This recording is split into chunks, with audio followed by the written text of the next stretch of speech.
Many of us grew up with NBA All-Star Weekend being something we would mark on our calendars. However, it's become the most boring thing ever associated with basketball in more recent years. Was this year's new All-Star Game format or the weekend as a whole any better? This year's All-Star Game, or should I say tournament, had the second lowest ratings of all time, only behind 2023's game. This is quite embarrassing for the NBA. I think Adam Silver recognizes what's wrong with the All-Star Game, but he has yet to do what's necessary to solve the problem. The format was never the problem. The problem is that the players don't care enough to make the All-Star Game competitive anymore. This new format got these guys trying a little harder, in the way a D- is better than an F. We saw a little more effort and excitement mostly around the end of each tournament game played up to 40, but the defense was still terrible for the most part. The even bigger problem now is that there's way too much off to the side bullshitting and not nearly enough basketball. Before we talk about the All-Star Game, let's talk about the dunk contest first. The dunk contest used to be the main event when it came to Saturday night. Back in the 80s, Michael Jordan versus Dominique Wilkins was must-watch TV. Vince Carter's performance in the 2000 dunk contest was too, and that's something we still rave about 25 years later. Since 2010 though, we've only had 2 dunk contests that were actually worth watching. The Blake Griffin one in 2011 and Zach LaVine versus Aaron Gordon in 2016. Now we have a career G League player as the 3-time reigning champion. If any baseball fans are watching this, would it excite you as much if a career AAA player three-peated in the home run derby? Now don't get me wrong, Mac McClung may not be an NBA caliber player, but he is a great dunker. He has actually done some really impressive things in the dunk contest, like dunking over Shaq last year, or this year clearing the roof of a car. What makes the dunk contest so unwatchable today is his competition. He competes against mostly other unknowns. The one actual NBA star he did go up against is Jaylen Brown last year, and he really thought jumping over a guy who's 5'3" while sitting down would excite anyone? Are you kidding me? What kind of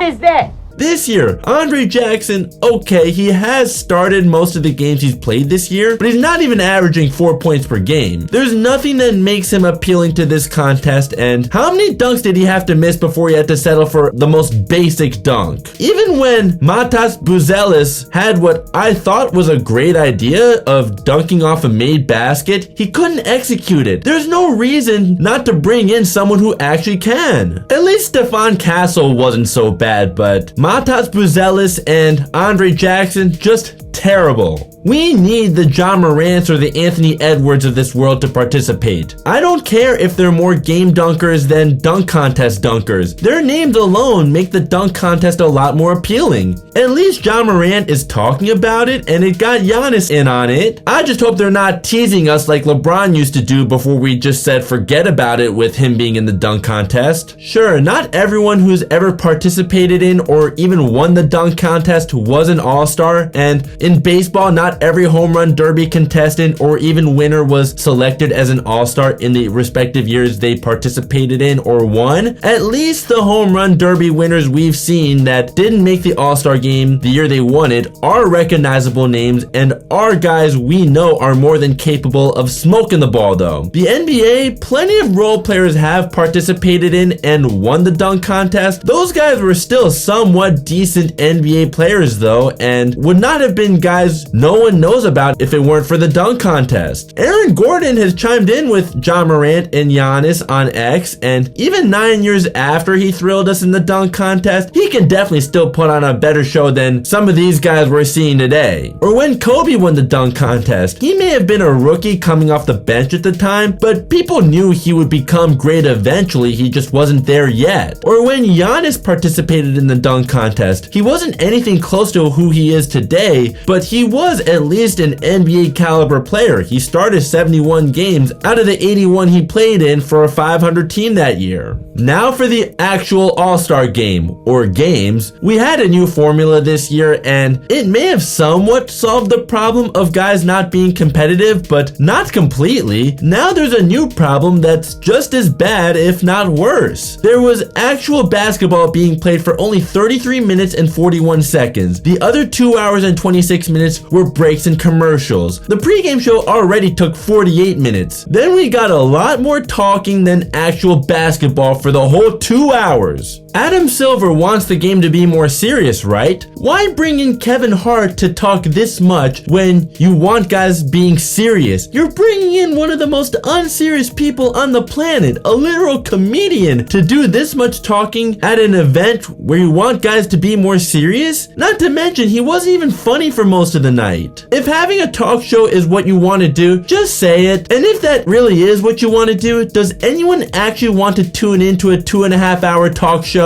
I watch podcasts that may be a little over an hour long, but what made Adam Silver think that a 2-hour talk show was such a brilliant idea? If guys want to fool around at all like Shaq used to, I remember his All-Star Game shenanigans. If we see guys do things they wouldn't normally do in a real game, like Shaq bringing the ball up the court or when Dwight Howard shot threes in the All-Star Game, I'm fine with that as long as the goofing around isn't overly done and we at least see it when they're actually playing basketball and not way too much off to the side stuff like this year. At least entertain us. The problem with the All-Star Game is right under our noses, and it's not the old format. It's that the players don't care enough anymore. The one time in the last however many years that we actually saw guys giving a damn out there was in 2020, and it was after the tragic helicopter crash that killed Kobe, Gigi, and 7 others. Everyone wanted to show out to honor Kobe. Kyle Lowry was taking charges. We actually got a great game. Unfortunately, there's been zero momentum from that All-Star Game since then, and as the effort has sunk to an all-time low. If guys are really afraid of getting hurt, there's never been any major injuries in an All-Star Game that kept someone out for even one game, let alone a significant amount of time. Hell, Michael Jordan even played in the All-Star Game just before turning 39 after tearing his meniscus, which he needed surgery on later that month. The following year, when he turned 40, he played all 82 regular season games and the All-Star Game, even made what should have been a game-winning shot in the All-Star Game if Jermaine O'Neal didn't very stupidly foul Kobe to allow him to force overtime. In the past, when the players got significantly less rest in between games, had much worse equipment, the guys even used to wear Chuck Taylors while playing NBA games, the medical treatment was far behind where it is today, yet we still saw the guys take pride in playing in the All-Star Game. There's no excuse for these guys. The difference between the past and more recently is night and day, and it's a disservice to the fans who help make these guys as rich as they are. One more thing. If LeBron didn't want to participate in the All-Star Game as a 40-year-old and knowing he'll have to play back-to-back games as soon as the All-Star break is over, okay, fine. But for him to only tell us that he won't play just hours before the game started was him being self-absorbed as usual.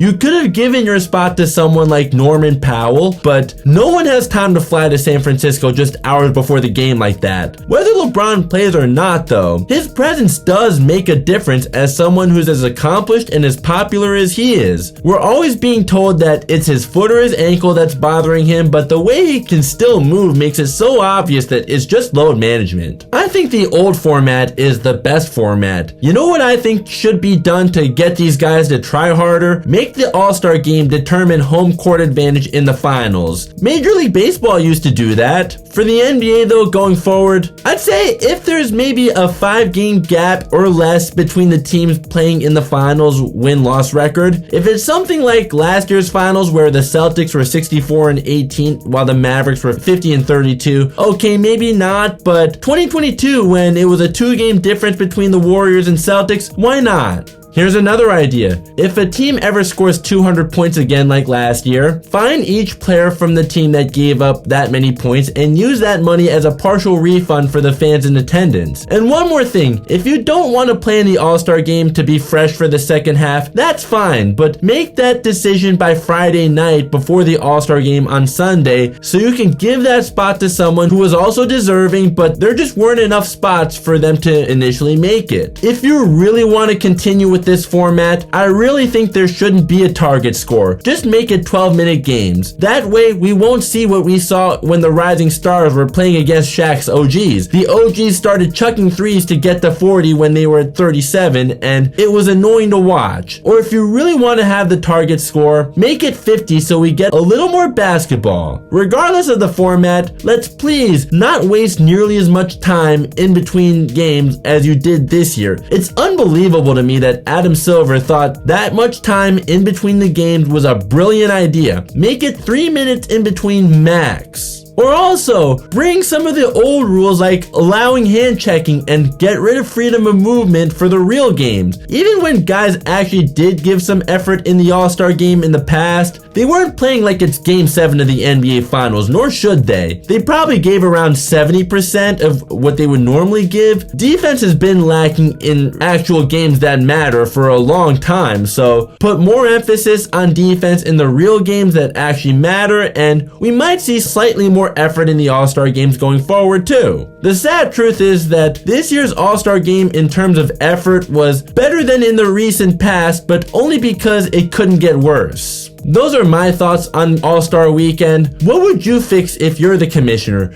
Please let me know in the comments. If you enjoyed this video, a like would be much appreciated. Please be sure to consider subscribing and turning on notifications. If you're a new subscriber, welcome to the team, and if you're already subscribed, thank you so much for your support as always. Links to my social media are down below for my more immediate reactions to what's going on in the sports world. If you'd like to see my most recent video and the one that YouTube recommends, both are up above. Thank you so much for watching. I'll catch you next time.